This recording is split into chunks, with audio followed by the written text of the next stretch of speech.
When people are having trouble, or when they hear that they have to give up alcohol and they weren't ready for that conversation, or that they should meet with their doctor but they're really ready to do keto. But the process of getting someone from this point, somewhere in that first week where they're really excited to get started, they've gotten those first few days done, they figured out what 20 carbs looks like, and now I'm telling them to wait. And sometimes that pause, they never try again. They're just like, ugh, I had to go see my doctor and I didn't do it.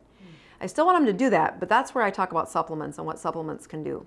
In the world of supplements, the two biggest supplements that we use in the ketogenic diet are MCT oil, MCT, C8, C10 is what I like to add that specifically to get people remembering there is a specific difference between generic MCT and C8, C10, and then the BHB. So why don't you tell me what do you know about, let's just do BHB. What do you know about BHB? Honestly, not a whole lot. Okay, so let's do some breakdown of that. Somewhere before I was born, they were able to put a ketone, make it in a lab. And it tastes really bitter. It's actually an acid. Beta hydroxybutyric acid is what it is. They add calcium, magnesium, or sodium to it, and it becomes a salt, which is how you get it in a powder form. So these salts, so you'll hear them add the salts, BHB salts, and really they're saying the acid mixed with the element and it made a salt. And much like you can swallow glucose in a sports drink that has sugar, you can swallow BHB and it is an energy. It wasn't popular till a few years ago, not because of the keto diet as much as it is, that was part of it, but there's a sugar substitute in there that doesn't add any calories. It adds the sweetness to it because it's an acid and it's like lemon juice except more bitter than that. So without the sugar substitute, most people wouldn't do it. If I leave out the sugar, sugar substitute, there is no sugar in them. If I leave out the sugar, then we put BHB in a capsule. And I specifically did this for my husband, who's allergic to stevia. Stevia is from the plant family of ragweed. So when people are allergic to ragweed, sometimes they say, boy, I can't eat that stevia. I get ulcers in my mouth or I get diarrhea every time I have stevia. The other people are purists and they just don't want to have stevia in their food. So this is just the salt, the powder. And so I'm going to put some in my coffee just to show you how I have had people do this before. You can swallow it and just take some.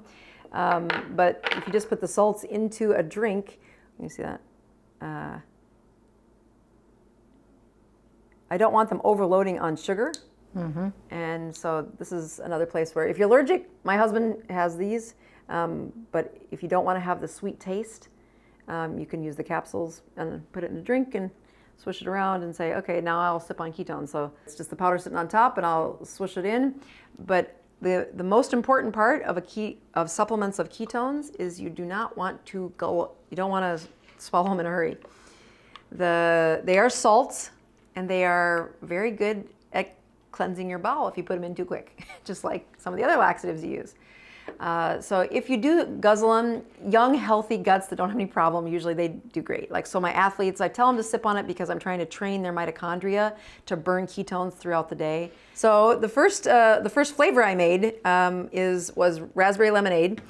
And right out of the gate, I just made sure of a few things that I didn't want to make supplements. I don't need something else to do in my life, but the supplements that I was buying, people would buy them, and I was at that point of checking ketones in their blood, and it would not change their blood ketones at all. So one of the things I do on my show every week, my live show, is I drink a supplement, and I prove to you at the beginning it's one thing, at the end it's another thing.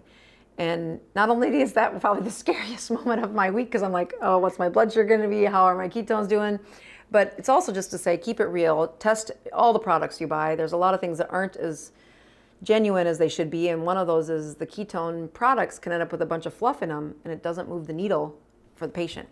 And then they just spent their $50 or whatever it costs to get the supplement. I think that's not fair. Yeah. For one scoop of the powder, it's about 6 capsules. So most people don't drink a whole scoop at once. So I would take 2 or 3 capsules if they take them, and then a few hours later, check your ketones, check on how do you feel, and take 2 or 3 more if you're using capsules. So you can do it either way with the capsules. You can either take them or you can either just open them up like you did, put it in your drink. Right. I open it up to do that because I tell people all the time, you can just open them up and mix them in if you want more. People say, I want more ketones in my BHB. And I'm like, well, just buy some capsules and put them in. They're like, oh, never thought of that. All right, so tell me what you know about MCT. Have you heard those letters before, right? I have, especially with keto, and it's everywhere. Everything. It's everywhere. You can find it anywhere. You don't hear a lot about the C8, C10, right? And the benefit of that. So let me explain that because I think it's worth it.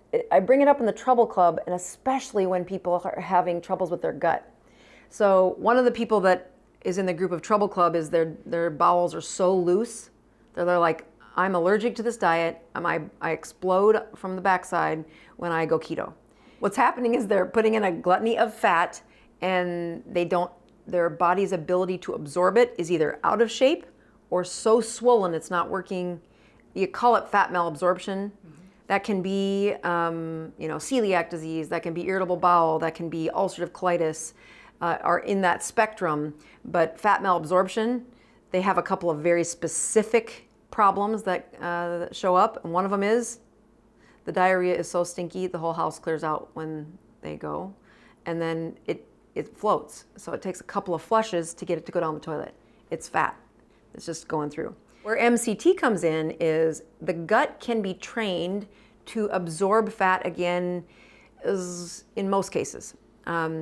Medium chain triglycerides are the lengths of fat chains on the fat. So tri, meaning 3, is a fat chain. So I think of the knuckles as the glucose that holds the fats together. And you can have short chain, short chain medium or short chain triglycerides. I think of the second knuckle as the medium chain triglycerides. And I think of the third, the full finger as long chain triglycerides. And there's actually, the scientists put them into numbers, but what's unique is C8 and C10, and C6 and C4 actually. So anything under C10 can be absorbed through the gut without being digested, which means you don't have to go into the enterocyte, then into the filtering process and into the lymph system before it then goes to the liver. And the reason your body sorts nutrients that way is to keep toxins out. And there are a couple of exceptions of very high quality molecules. And these are some vitamins, but also these certain short chain and medium chain triglycerides where they are absorbed into the gut and they go directly into the liver, and the liver makes them into ketones. So when people have C12, which is technically a medium chain, it acts just like butter. It acts just like lard. It's a long chain. It's going to take long. It's got to go through all the lymph system. You don't get the benefit of quick absorption of a fat that turns into ketones. So once those chains get absorbed, your body will turn them into ketones. It's a rare day that you ever store a medium chain triglyceride. You'll be able to check your finger with a blood prick that once they swallow the ketone, it's about 20 to 40 minutes depending on their gut when you can see it in their blood system. And unlike the BHB salts that only last a couple hours, the fats last 6 to 8 hours. So it does deliver better. The capsules of C8, C10 are filled with oil, and you can swallow it, which would be fine, but I think maybe it's more fun, but it's also even a smaller dose when you bite it. You bite it, pop. I mean, it's a really smooth fat. There's not really a taste to it. No, not at all. It's just kind of weird. And then after a while, it's kind of fun. But what I like to point out to people is that's a super tiny dose. And if you're worried about, if they're having gut troubles, I say start by biting open one capsule and then watch what happens. You don't need pancreatic enzymes for C8, C10. You don't need a gallbladder for C8, C10. It is a direct absorption, not digestion. And I just think that is a powerful difference between how do you get fat absorption back into their life. You start with the cleanest fat you can, and you start with a really tiny dose. So that's where I use supplements at. Once one supplement is, they tolerate it, then go to 2, then go to 3. And once they get up to about 10 capsules in the morning, that's when introducing other fats usually goes pretty well. In your case though, the other place that I think a supplement can be helpful is if and when and maybe you fall off the wagon. Either you have more carbs than you were planning on, or there was carbs in something that you didn't want, or you said, I always think carbs go in easier when you have a glass of wine. So sometimes there was alcohol involved and your inhibitions were lower, and you said, I can have a chocolate cake, I haven't had it forever. And the chocolate cake turns into this, and the next morning you say, how do I get back on track as fast as possible? And that is, you had ketones, you had ketones, you had ketones. And especially once you've gone through that first week, even better if they're into the second or third week before they have a crash, boy, we can get them back on track within a 12-hour period. And I mean, within a few hours for sure, but at least a 12-hour period. So know that the supplements are not meant forever. They're meant to bridge times. Have you tasted them? What? The supplements? Yeah? Yes. Which ones do you like? I like the raspberry flavor really well. I like that a lot. And I take these actually. I take 2 tablets in the morning. Okay, perfect, yeah. It suppresses appetite. When ketones are floating, you aren't as hungry. That's the other kind of, why am I doing all this? Why do I do that for those 2 weeks? Yep, I want their mitochondria burning them. But the suppression of appetite is a really nice side effect. What's a big deal? Yeah, absolutely. I need every little trick I can get. The first product I did was the raspberry. The second product I did, I actually took medium chain triglycerides, made them into powdered form, and I put the powder of MCT and the powder of BHB in one product. And as you might imagine, that fat is very creamy. It's a really great flavor. Like, I love the flavor of the keto combo, which is the 2 of those. That's probably my favorite flavored supplement, but it's more expensive to make, so I've only got one of those products out. And I just think the flavor is perfect. I'm not going to add anything to it. And then there's other places to get MCT, like the capsules. The 3 other salts that I made were 2 chocolate kinds and one, actually one of the wrestlers that was the leader said he really liked this flavor of cucumber lemon. And the other 2 are chocolate. One's a Dutch chocolate, really dark flavor. I don't like wimpy flavored chocolates. And then the other one has some cinnamon and a little hint of capsaicin in the chocolate, so I call it a Mexican spice. So the 3 flavors are out there. I probably won't add many more flavors than that because they're not meant to use forever. They're meant to have on hand for a tough chapter, and then they're meant for people who are bridging. Like, I think of it as bridging your kids until they understand. Oh yeah, because I was just going to ask that question, because that's kind of what I've been doing with my 12-year-old who's here with me. Is for some reason we tend to feel deprived when we're changing things, especially when you start messing with our food. We get defensive. Yes, defensive. And why are you doing this? And why do we have to do it this way? And so he's been getting one of those Dutch chocolate a day. That's great.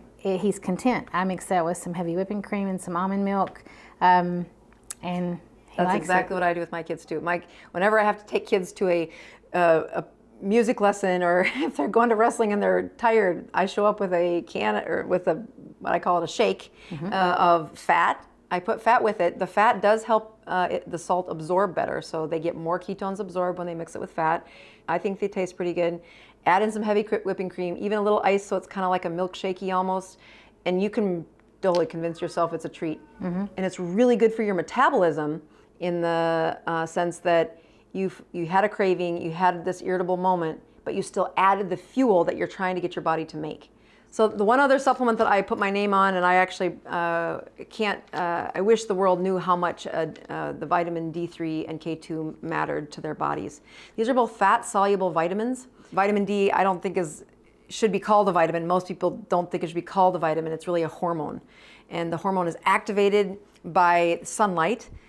So when you live up here in the north, you definitely need to supplement it, or go to a tanning bed with UVB light bulbs in it, because the vitamin Ds are chronically low if they're not supplemented.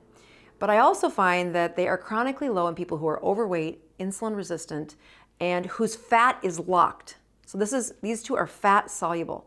They're very important on how not only regulating the calcium and the minerals of the bone, but also the cells in the body that need vitamin D, they shut down as that hormone becomes less and less available.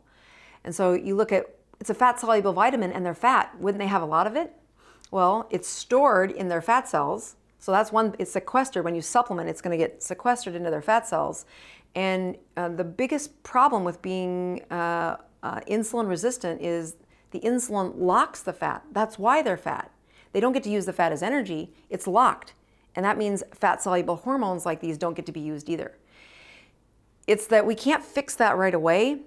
We can supplement that. People always ask how much, and there's rules about this, but I would just tell you to Google the studies of large dose vitamin D3, because the upper end of vitamin D is hard to argue with. You're not going to get anywhere close to that with I say take 2 supplements, or 2 in the morning and 2 in the afternoon. That's what my kids take, that's what I take, that's what my husband takes. So the supplements of this are the one vitamin that I tell people to take.